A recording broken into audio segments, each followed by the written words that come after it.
Alright, today we're going to be taking those two white lights up there off, and we're going to be putting on these new Jabsco Searchlights with remote controls. The ones that are on the boat have the remote controls, but these plastic ones have some cheap gears in them, and they rotate around on their own. They're not real bright.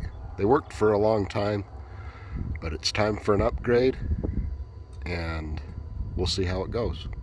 Okay, here's everything that comes in it. You get the light, instructions. You have this cable, which is probably not going to be long enough. We'll see. Got some screws and a pad, and of course, in here, which is here, they make a 7-inch 12-volt one. This is the 8-inch 24-volt, and it is a lot bigger than it looks in the picture. So I'm going to have to reinforce my boat, but we'll see how this project goes. Right here, they have these two little connectors. That's for the power wires on the back, and then you have where the plug goes right there. Okay, inside the boat, the old lights are right under here, so we'll have to take out this.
Alright, we got the old ones off, and as you can see, there's a big difference between the two.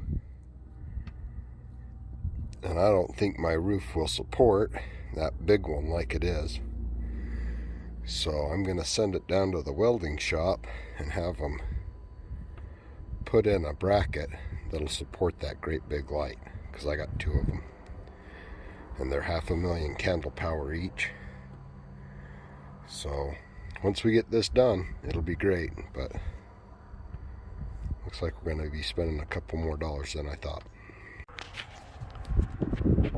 Alright, now thanks to the magic of YouTube, I've got this plate welded in here.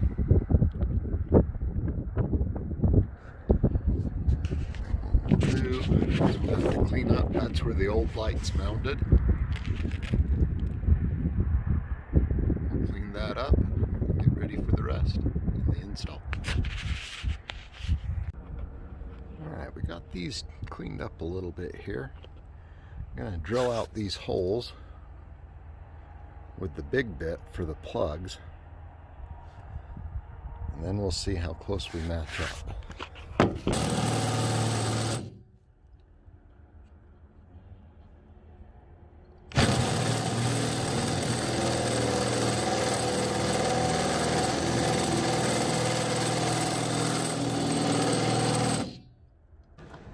Got the hole drilled for this plug, so that'll feed down through there.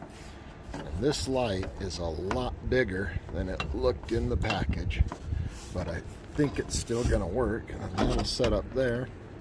We'll have to put that pad on there. And then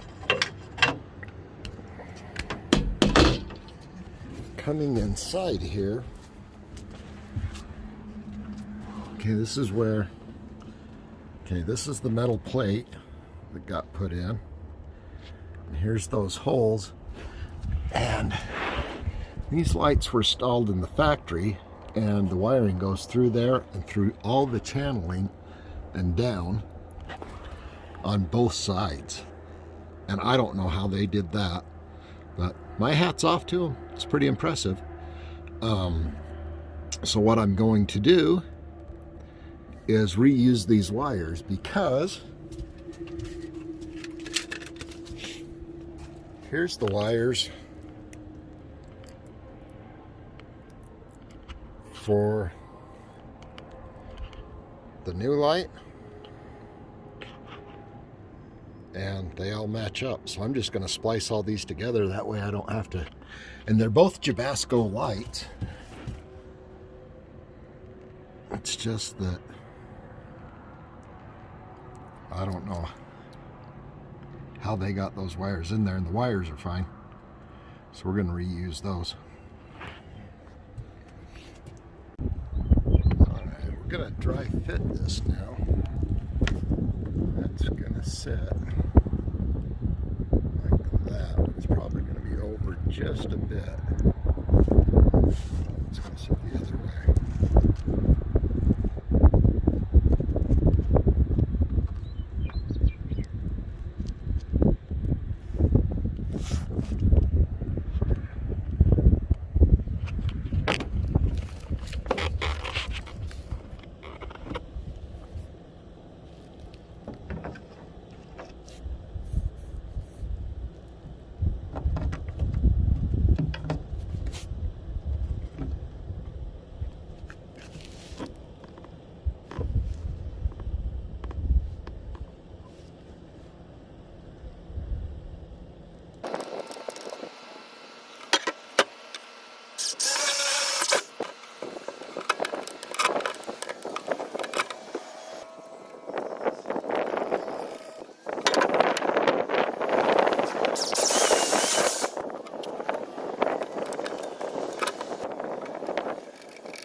That side all bolted in.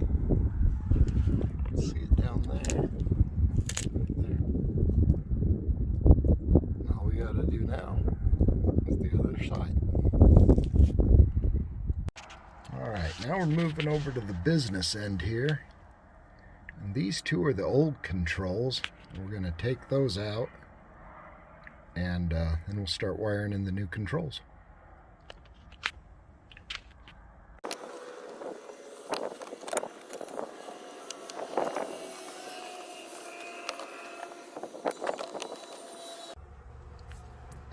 Well, obviously there's been some changes over the years in the way they do the wiring and that. So we're just gonna pop those off, and we've got the plug that came with the lights right here, so we'll just splice this in. Alright, here's the party of nothing goes according to plan. The old system had 6 wires, going to it. And the cable that came with it apparently wasn't long enough, so the factory went ahead and spliced in new wires, which wouldn't be a problem, except they only spliced in 6 and left the wire I didn't need. So I had to tear apart everything under there and everything under here and up under there to get to this. And this is for the one on the port side of the boat, and we've still got a ways to go. So what we're going to do is splice in the connections I've got to here, and we'll be back up and running. Alright, well, several painstaking hours later, after we've spliced these in and had to tear the whole boat apart to find where the factory had spliced in the other wires, we finally got our plug and play plug down where the controls need to be. Now this is the spots where I had the old controls, but I don't think the new ones are going to fit. Okay, that's not going in there. It's not going in there. It seems like every time I add something, I end up rearranging my dashboard. So I'm going to have to figure something out. Probably move those down there or something. We'll see. Alright. I think this is going to be the last time we chop my dashboard up. And I think next year I'm probably going to end up sending it in and having that piece welded back in. It's all just aluminum, it's not wood. But I've had several iterations of trim tabs and lights and everything else. It's gotten rearranged. But I'm going to start to, I got the holes cut and we're going to start putting it back together. It's not going to look the best, but it'll get me through for now. Alright, what we have here is 2 separate wires. These are 16 gauge. These are going to go down to the batteries, and these are going to go to the switches. And on the back of the switch, here's the front, and then on the back, that's where the plug goes in, and then you have a positive and a negative terminal, and we'll use these to go in there. Okay, so what we're going to do is put the leads on this end, and then for the other end I have these inline fuses that I'm going to put in on the hot side, so that if these wires ever touch on this end, they won't arc out, and if they do, they won't burn up all the wiring.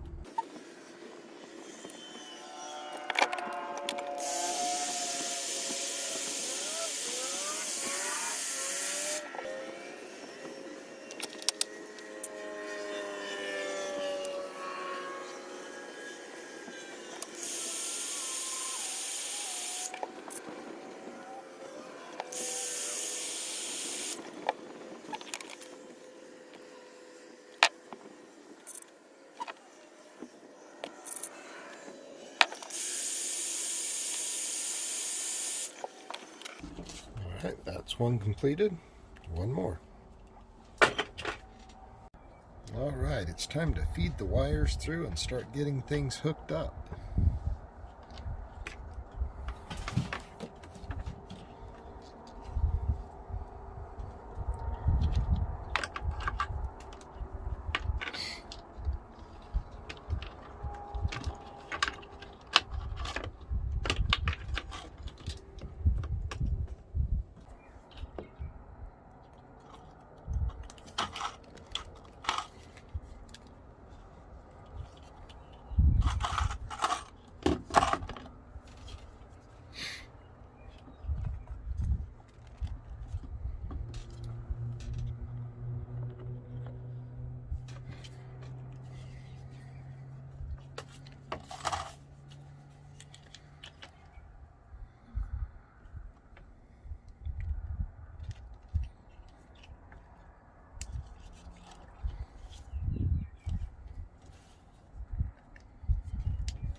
As you'll recall, we put a fuse on this end, but there's two fuses, one under here and one under here.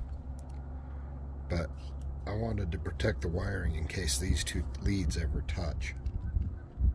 It won't burn all my wiring.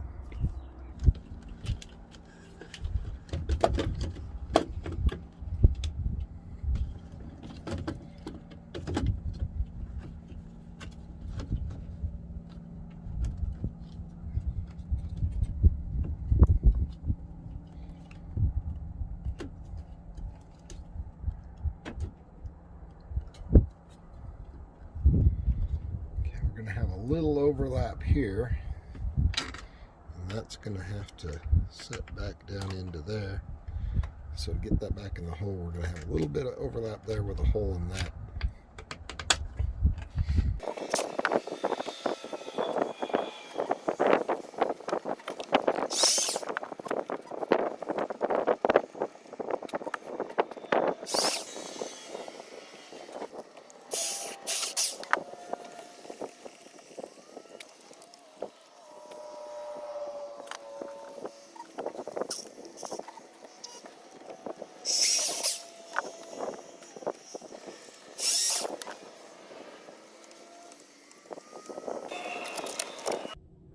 Alright, we're back here at the batteries.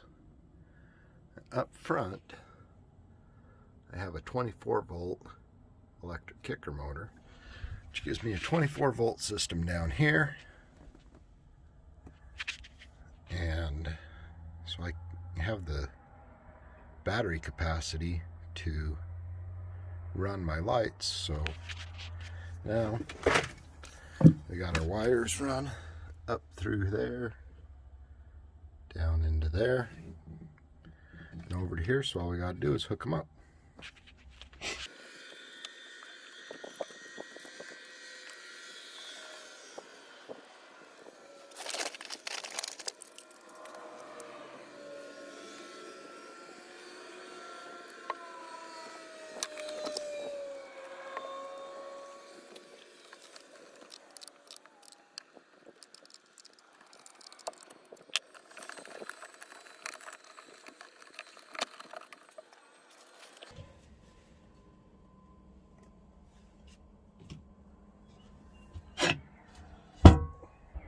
Alrighty, now if we've done everything right, we have two functions. One is floodlight, one is searchlight, and flipping this switch and this switch should turn them on.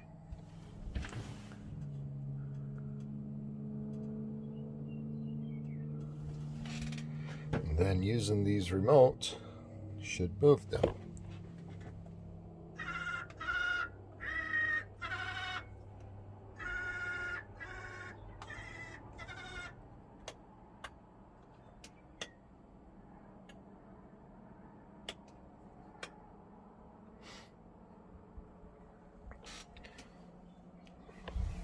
Well, looks like everything's working. We'll wait till tonight and we'll test them out when it's dark. Okay, one of the things I was concerned with was whether or not those lights were too big to pan by themselves without hitting the other one. And they're about a foot apart, and you have to turn the lights on to move them.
those put off some heat.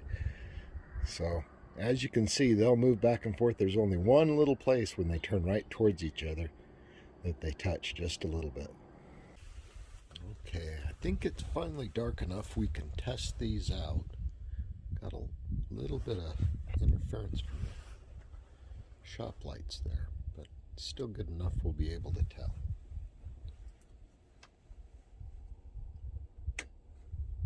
That's one light. That's two.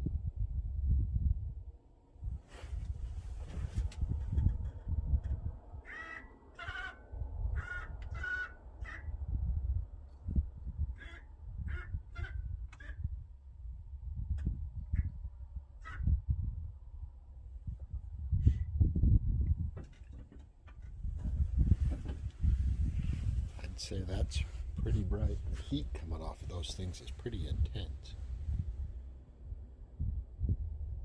But all in all, I'd say well worth it.